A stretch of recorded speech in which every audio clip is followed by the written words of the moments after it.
যুবক ভাই, তোমাদের কাছে হাত জোড় করলাম, সব মাহফিলে এই 10 মিনিট বলি, মাতৃভূমির জন্য একটা যুদ্ধ করতে হবে, অথবা গজবাতুল হিন্দ, নবী মুহাম্মদ সাল্লাল্লাহু আলাইহি ওয়াসাল্লামের ভবিষ্যৎবাণী, হয়তো তোমরা সেই যুদ্ধেও যাইতে পারো।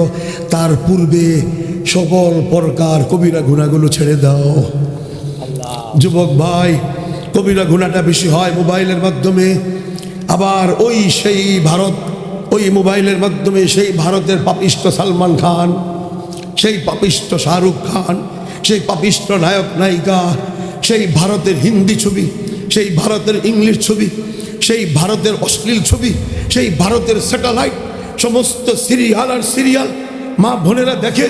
ওই ভারতকে যতদিন বয়কট না করবা, তোমার আত্মাও পবিত্র হবে না। আত্মা পবিত্র করার জন্য ভারতকে বয়কট করতে হবে। পারবো তো ইনশাআল্লাহ? ভারতের কোনো পণ্য ক্রয় করবা না, ভারতের কোনো হুড্ডা কিনবা না, ভারতের কোনো কমলা মালটা পেস্তা বাদাম, ভারতের সুতি কাপড় কিনবা না। ভারত আমাদের চিরতরের শত্রু। নরেন্দ্র মোদী আর জনতা পার্টি জঙ্গি হিন্দু সংগঠন, আর SS ইসকন মুসলমানের শত্রু। এই শত্রুদের সাথে দুইটা যুদ্ধ হবে, একটা হবে এই মাতৃভূমির জন্য, আর একটা হবে ইসলামের জন্য, দিল্লিতে কালিমার পতাকা উঁচু করার জন্য। ইনসাফের সাথে বলো, পাপিষ্ট যুবক যুদ্ধ করতে পারবে? গুনাহওয়ালা কোন যুবক যুদ্ধ করতে পারবে?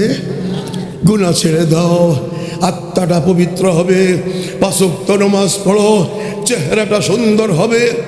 যখন আত্মাটা শুদ্ধি হবে, চেহারাটা সুন্দর হবে, তুমি যখন তাকবীর দিবা, তাকবীরের ওজন হবে অ্যাটম বোম, পারমাণবিক বোমার চেয়েও বেশি। তোমার তাকবীরে নরেন্দ্র মোদীর NTR ক্রাফট মেশিন গান ও কিছু হয়ে যাবে, নরেন্দ্র মোদীর বোমারু বিমান ও কিছু হয়ে যাবে। তোমার তাকবীরের শক্তি হবে ইনশাআল্লাহ।